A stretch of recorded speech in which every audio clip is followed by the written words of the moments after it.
রাজা কৃষ্ণচন্দ্র, আমি এসেছি রে।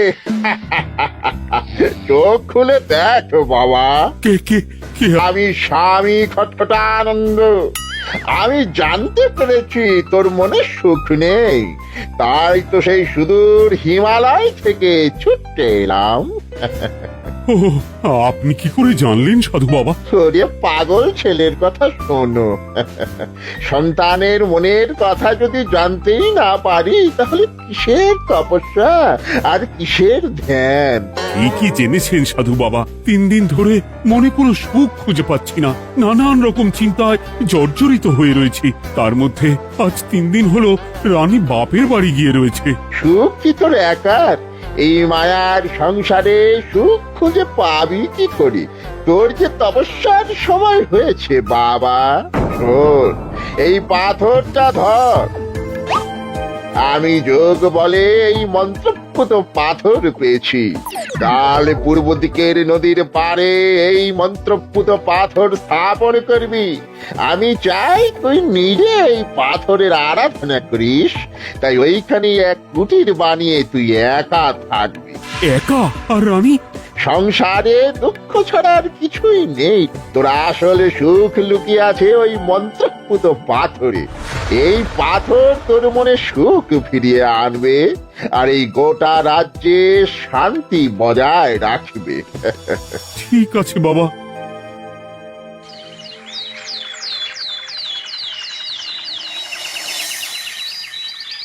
জয় বাবা খটখটানন্দের জয়। কি তার জ্যোতি, কি তার ব্যক্তিত্ব, আহ, কি তার কণ্ঠস্বর! এই মন্ত্রপুত পাথর আমার এবং এই রাজ্যের সকলে সুখ শান্তি ফিরিয়ে আনবে। আজ থেকে আমি সাধু বাবার পরামর্শ মতন এখানেই থাকবো। তোমাদের যার যা যা বক্তব্য আমাকে এখানে এসেই বলবে। কোনো চিন্তা করবেন না মহারাজ, আমি সব সামলে নেব। আপনি নিষ্ঠা সহকারে সাধু বাবার আদেশ পালন করুন। মহারাজ, যার নামেই খট তার কথাই ভরসা করা কি ঠিক হবে? একটা সামান্য পাথর কি করে সুখ ফিরিয়ে আনবে মহারাজ? বিষয়টা কি খটখটানন্দের মতন খটকার নয়? এটা মোটেই সামান্য পাথর নয় গোপাল, এটা মন্ত্রপুত পাথর। আর এসব হচ্ছে বিশ্বাসের ব্যাপার। শুধু তোমার মতন ভাঁড় দিয়ে কি আর রাজ্য চলে? রাজ্য চালাতে গেলে ভক্তি, শ্রদ্ধা, আশীর্বাদও দরকার হয়। কি শাস্ত্রে বলে বিশ্বাসে মিলায় বস্তু, তর্কে বহুদূর। কিন্তু মহারাজ, রাজ্যটাও তো চালাতে হবে। আপনি এখানে থাকলে এই রাজ্যের কি হবে মহারাজ? একবার ভেবে দেখুন, সাধু বাবা আসল না হয়ে নকলও তো হতে পারে। দেখো গোপাল, তোমার যদি মনে বিশ্বাস না থাকে তাহলে আমি বলবো তুমি আর এখানে এসো না। তবে সাধু বাবার নামে কোনো বাজে মন্তব্য আমি শুনবো না। আমি চাই না আমার এই অবিশ্বাসের কারণে আমার রাজ্যের কোনো ক্ষতি হোক। আর আমি এই রাজ্যের মন্ত্রী, আমি থাকতে তোমাকে রাজ্য নিয়ে বেশি ভাবতে হবে না। তুমি এখন যাও তো গোপাল, যাও। মহারাজকে আর বিরক্ত করো না। পাল না থাকলে এ রাজ্যের কিছুই এসে যাবে না। আমরা থাকতে নাকি ভাঁড় চালাবে রাজ্য? আচ্ছা, ঠিক আছে, দেখা যাক। তাহলে আসি মহারাজ। হ্যাঁ হ্যাঁ, এসো এসো।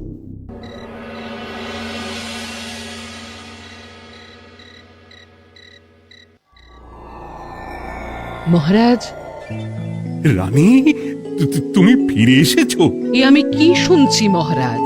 আপনি নাকি প্রাসাদে ফিরবেন না ঠিক করেছেন? হ্যাঁ রানী, তুমি ঠিকই শুনেছো। আমি আর প্রাসাদে ফিরবো না। আমি এখানে থেকে ওই মন্ত্রপুত পাথরের আরাধনা করব। কে না কে এসে আপনাকে বলল আর আপনি প্রাসাদ ছেড়ে এই কুটিরে থাকবেন? আপনার শরীর খারাপ করবে মহারাজ, আপনি ফিরে চলুন। কে না কে নয় রানী, স্বামী খটখটানন্দ খুব বড় সাধু। উনি যোগ বলে আমার দুঃখের কথা জানতে পেরে সেই হিমালয় থেকে ছুটে এসেছেন আমাকে ওই পাথর দিতে। তুমি আমায় ফিরতে জোর করো না রানী। আর আপনার রাজ্য, আপনার প্রজারা, তাদের কি হবে মহারাজ? সে নিয়ে তুমি ভেবো না রানী, আমি এখানে বসেই মন্ত্রীকে দিয়ে সবটা সামলে নেব। তাহলে আমিও আপনার সাথে এখানে থাকবো। আপনাকে ছাড়া আমি প্রাসাদে ফিরবো না। তা হয় না রানী, সাধু বাবা আমাকে একা থাকতে বলেছেন। এসব ধ্যান যোগ আরাধনা একা করতে হয়। গোপাল সবটা জানে মহারাজ। আমার সামনেও নাম করবে না রানী। গোপালের কত বড় সাহস তুমি ভাবো একবার। ও বলে সাধু বাবা ভণ্ডও হতে পারে। আমার তখন ইচ্ছা করছিল ওর মাথার যে কটা চুল আছে সেটা ছিঁড়ে নিতে। না না, আমি আর গোপালের মুখ দেখতে চাই না। আপনি উত্তেজিত হবেন না মহারাজ, আপনি বিশ্রাম করুন, আমি আবার কাল আসবো।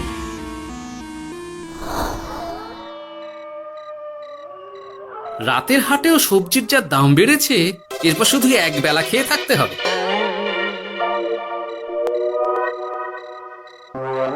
কি হে ভোলা, বাড়ি না গিয়ে এখানে বসে আছো কেন? দুঃখের কথা কি আর বলবো তোমায় গোপাল দাদা। বলোই না, শুনে দেখি। সামনে বর্ষা আসছে, বাড়ির ছাদটাও মেরামত না করলেই নয়, কিন্তু আমার কাছে তো এখন এত টাকা নেই। তাই ওই গিন্নির সাথে পরামর্শ করে গেলাম মহারাজের কাছে সাহায্য চাইতে। থামলে কেন, পুরোটা বলো। কি আর বলবো গোপাল দাদা, মহারাজের উত্তর শুনে আমি তো অবাক। সবই তো বুঝলাম ভোলা, কিন্তু আমার যে কিছুই করার নেই। সাধু বাবা বলেছেন আজ থেকেই রাজ্যের সব সুখ দুঃখের দায়িত্ব ওই মন্ত্রপুত পাথরে। তুমি চিন্তা করো না, এক কাজ করো, তোমার সমস্যার কথা গিয়ে ওই মন্ত্রপুত পাথরের কাছে জানাও। আর তোমরাও আজ থেকে তোমাদের যা চাওয়া পাওয়া আছে সব গিয়ে ওই পাথরকে জানাবে। যা করার পাথরই করবেন। একবার যদি ওই সাধুকে হাতের কাছে পাই না, তাহলে ওই পাথর দিয়েই বেটার মাথা ফাটাব। কিছু বললে গোপাল দাদা? না, কিছু বলিনি। যাও, তুমি বাড়ি যাও, চিন্তা করো না, দেখি কি করা যায়।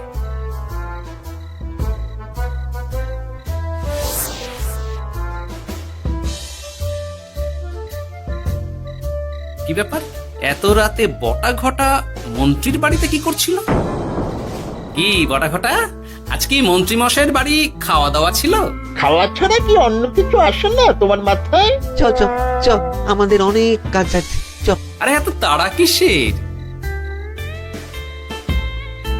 বাবা, বটা ঘটার এত কি গুরুত্বপূর্ণ কাজ যে একেবারে ছুটে পালালো? না, ব্যাপারটা তো সুবিধের ঠেকছে না।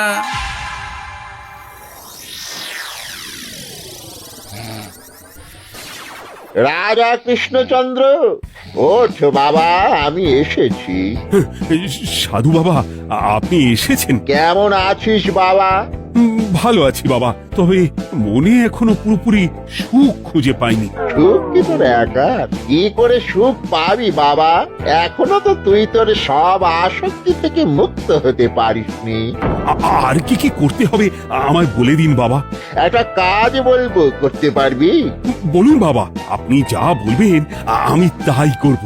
এই রাজপাট তুই ছেড়ে দে, এসব থেকে নিজেকে মুক্ত করে তুই তোর সাধনায় মন দে, দেখবি তার ফল তুই পাবি। কিন্তু তাহলে রাজ্যের কি হবে? কে দেখবে সাধু বাবা? কেন, তোর মন্ত্রী, ওর থেকে ভালো লোক তুই আর পাবি না। ওই হচ্ছে তোর আসল শুভাকাঙ্ক্ষী, আমি যোগ বলে জানতে পেরেছি। আচ্ছা, তাই হবে। আর ওই গোপালটাকে যদি পারেন একটু সাহায্য করবেন বাবা। ওই তুচ্ছ গোপালকে নিয়ে তুই চিন্তিত হোস না, ওরে ভুড়ি মন্ত্রী মশাই ফাটাবে। তুই যা, ঘুমো।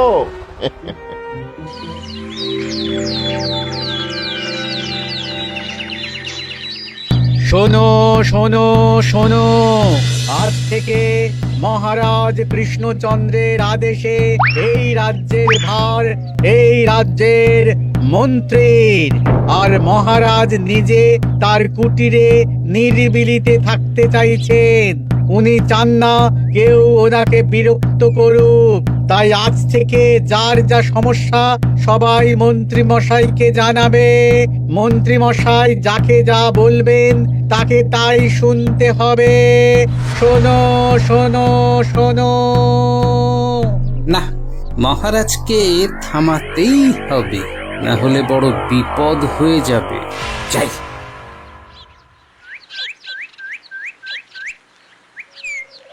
মহারাজ, এই ভুল আপনি করবেন না। মন্ত্রীর হাতে রাজ্যের ভার দিলে রাজ্যের সর্বনাশ হবে মহারাজ। দেখো গোপাল, আমি যেটা করেছি সেটা ঠিক বুঝেই করেছি। আমার সিদ্ধান্ত আর বদলাবে না। আর এই বিষয় নিয়ে আমি তোমার সাথে কথাই বলতে চাই না। মহারাজ, গ্রামবাসীরা আপনার এই সিদ্ধান্ত খুশি মনে মেনে নেয়নি। সবার কথা একবার ভেবে তারপর সিদ্ধান্ত নিন মহারাজ। একজন বাইরের লোকের কথায় কোনো সিদ্ধান্ত নেবেন না দয়া করে। গোপাল, তুমি যদি সাধু বাবার সিদ্ধান্তে প্রশ্ন তোলার চেষ্টা করো তাহলে আমি বাধ্য হব মন্ত্রীকে বলে এই রাজ্য থেকে তোমায় বিতাড়িত করতে। একজন সেই হিমালয় থেকে আমাদের উপকার করতে এলো আর তুমি তার বিরুদ্ধেই কথা বলছো। ছি ছি গোপাল, ছি। মজা, কি মজা! শুধু মুদ্রা, শুধু মোহর, যেদিকে তাকাবো শুধু সোনার মোহর আর সোনার মোহর। তুমি কি পাগল হয়ে গেলে? এখন হইনি গিন্নি, তবে এবার সত্যি সত্যি হয়ে যাব। এত সোনার মোহর একসাথে হাতে পেলে কেউ কি সুস্থ থাকতে পারে? আর বেশি দিন বাকি নেই যখন কৃষ্ণনগরের কোষাগারের মালিক হব আমি। আর মহারাজ, মহারাজকে ছেড়ে দেবেন? চিন্তা নেই, মহারাজ কিছুই করতে পারবেন না। তিনি এখন সাধু বাবার আদেশে পাথরের আরাধনায় ব্যস্ত। আর প্রহরীরা, তারা কিছু বলবে না? প্রহরীরা তো এখন আমার গোলাম। মন্ত্রীমশাই, মন্ত্রীমশাই, আমরা এসেছি। ওই তো ওরা চলে এসেছে। ওরা কি করবে? ওরাই তো কোষাগার লুট করতে আমায় সাহায্য করবে।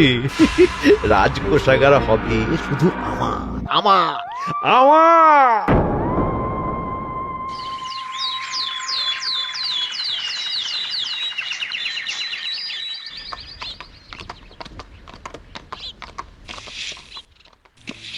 গোপাল, রানীমা, আপনি আমায় ডেকে পাঠালেই তো পারতেন। রাজ্যটার যে কি হবে গোপাল? মহারাজের উদাসীনতায় মন্ত্রী তো সব লুটে পুটে একাকার করে ছাড়বে। তুমি কিছু একটা করো গোপাল। সে তো আমিও বুঝতে পারছি রানীমা, কিন্তু হাজার চেষ্টা করে ও মহারাজকে বোঝাতে পারছি না। মহারাজ সাধু বাবার পাল্লায় পড়ে আর কিছুই বুঝতে চাইছেন না। এই রাজ্য আর মহারাজকে একমাত্র রক্ষা করতে পারবে তুমি গোপাল। কিছু একটা করো। কি হয়েছে, তোমরা হট্টগোল করছো কেন? তুমি আর একটা বিহিত করো গোপাল দাদা, আমরা তো আর থাকতে পারছি না। তুমি এর এক বিহিত করো গোপাল। আচ্ছা, কি হয়েছে বলবে তো? মন্ত্রী মশাই সবার কাছ থেকে অগ্রিম কর চেয়েছে। সে প্রহরী পাঠিয়ে সবার বাড়ি বাড়ি বলে এসেছে দুদিনের মধ্যে অগ্রিম কর না দিলে সবাইকে ধরে কারাগারে ভরে দেবে। একে তো আমরা কোনো সাহায্য পাচ্ছি না, তার উপর আবার এই জুলুম কি করে মেনে নেব বলো তো গোপাল দাদা? আমাদের বাঁচাও গোপাল দাদা, আমাদের বাঁচাও, তাহলে এই মন্ত্রীর জুলুমে আমরা সবাই মারা যাব। হ্যাঁ গোপাল, তুমি পারবে। কিছু একটা করো গোপাল, এই রাজ্যটাকে বাঁচাও। না, আর নয়, এবার এর একটা বিহিত করতেই হবে। শোনো, তোমরা সব নিজের নিজের বাড়ি যাও, আমি দেখছি কি করা যায়। মন্ত্রী দুদিনের মধ্যে কর চাইছে কেন? ওর আসল উদ্দেশ্য কি? না, বিষয়টার খোঁজ নিতে হচ্ছে। পুটি, এই পুটি। গোপাল দাদু, তুমি? শোন, একটা কাজ আছে বুঝলি, বটা ঘটার উপর নজর রাখতে হবে, পারবি তো? হ্যাঁ হ্যাঁ দাদু, এটা আর কি এমন কাজ? এই তোর হাতে ওটা কি রে? ও এটা পুতুল, বাবা এনে দিয়েছে। পাথরটা খুব চেনা চেনা লাগছে, কোথায় যেন দেখেছি। কোথায়? রে, সাধু বাবার দেওয়া পাথর। আরে এটা একই পাথর মনে হচ্ছে। এই তোর বাবা এটা কোথায় পেয়েছে রে? তা তো জানি না, তবে শুনেছি পাশের গ্রামে। বাহ, পাথরগুলো দেখতে তো খুব সুন্দর। এই সব পাথর তোমার? আজ্ঞে হ্যাঁ, আমি এই পাথরের মূর্তি বানাই। এই পাথর কি তুমি বিক্রি করো? না না, শুধু পাথর তো বিক্রি করি না। এটা কি? ও, ওটা আমি আমার সব পাথরের একটা চিহ্ন দিয়ে রাখি। এতে বোঝা যায় যে এই পাথরের মূর্তি আমার তৈরি। বাহ, চমৎকার কাজ করেছো। তোমাকে যে কি বলে ধন্যবাদ দেব তুমি জানো না। কৃষ্ণনগরের কত বড় উপকার তুমি করলে। গোপাল দাদু, ও গোপাল দাদু, গোপাল দাদু, গোপাল দাদু। কি ব্যাপার, এত সকাল সকাল ভালো খবর এনেছিস মনে হচ্ছে? শুধু ভালো নয় দাদু, একেবারে গরম খবর। দাদু, রহস্য আমরা ফাঁস করে ফেলেছি দাদু। বলিস কি রে? শুনি শুনি। কাল রাতে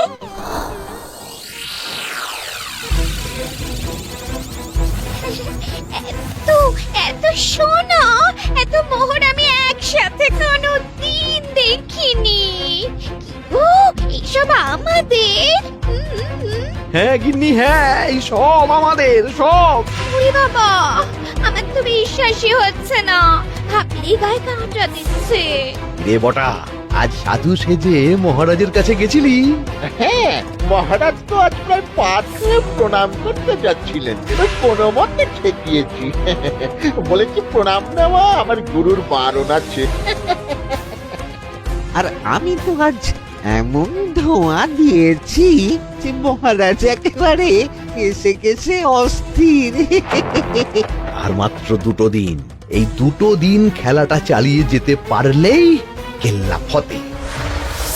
আচ্ছা, এবার আমার কাছে পুরো বিষয়টা পরিষ্কার হল। বাহ, তোরা দারুণ কাজ করেছিস রে। এবার শুধু আজ রাতে প্রমাণটা পেলেই হয়ে যাবে।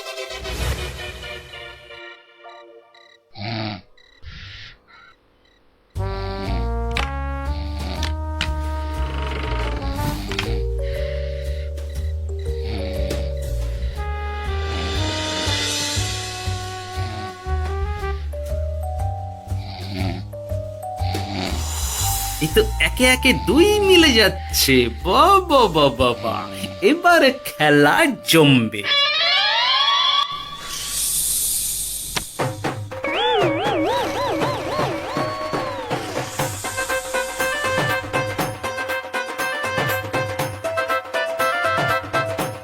এই ঘটা ঘটা রে, এই ঘরে এত ধোঁয়া এলো কি করে রে?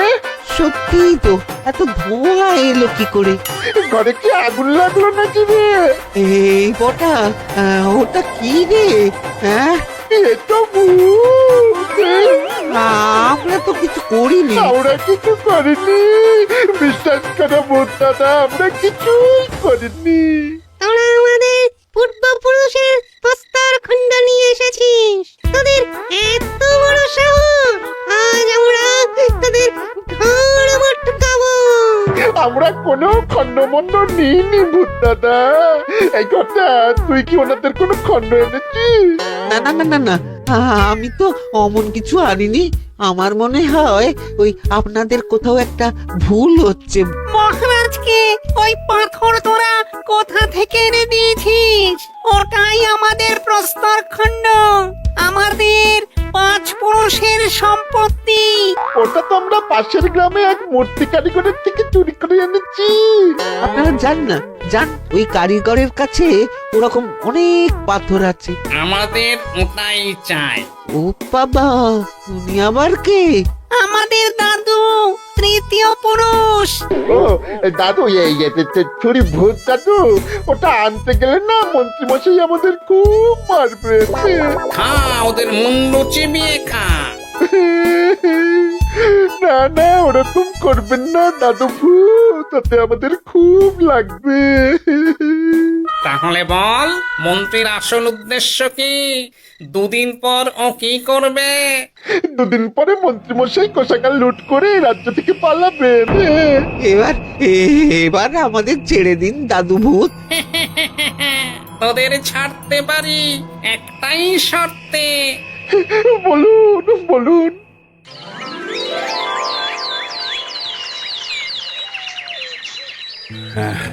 রাজ্যের পরিস্থিতি কি? প্রজারা সবাই ভালো আছে তো? হ্যাঁ মহারাজ, সেসব নিয়ে আপনি একদম চিন্তা করবেন না। বাবা, আপনি এসেছেন? হরে কৃষ্ণচন্দ্র, একটা কথা তোকে না বলে আর থাকতে পারলাম না। আবার কে রে? বলুন বাবা। এই মন্ত্রীকে এই রাজ্যের দায়িত্ব দিতে বলে আমি বড় ভুল করেছিলাম। আসলে এই মন্ত্রী হচ্ছে চোর, ও তোর কোষাগার ভাঙা করে পালাবার মতলব করেছে। কি বলছেন বাবা? মন্ত্রী, উনি যা বলছেন সব সত্যি? না না মহারাজ, এই বটা কি হচ্ছে কি? বটা? তো তুমি সাধু বাবাকে বটা বলে ডাকছো কেন? আমি বলি কি বাবা, এই মন্ত্রীকে তুই শুলে দে। বটা, তুই থামবি? আমার খেয়ে আমায় ছুরি মারা? ওর কথা আপনি বিশ্বাস করবেন না মহারাজ, ও সাধু নয়, ও ভণ্ড। মানেটা কি? মন্ত্রী মশাই ঠিকই বলছেন মহারাজ, ও সাধু নয়, ও কৃষ্ণনগরের বটা।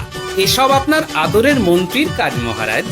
মন্ত্রী আপনার রাজ্য লুট করার মতলব করেছে, তাই বটাকে সাধু সাজিয়ে আপনার মন জয় করে প্রথমে আপনাকে প্রাসাদ থেকে তাড়িয়েছে, তারপর রাজ্যপাট নিজের হাতে নিয়ে কোষাগার হাতিয়েছে। আর এই পাথর কিসের গোপাল? পাথর? পাথর এই কারিগরের মহারাজ। উনি পাশের গ্রামে এই পাথর দিয়ে মূর্তি গড়েন। মন্ত্রী বটাকে দিয়ে এই পাথর চুরি করিয়েছে।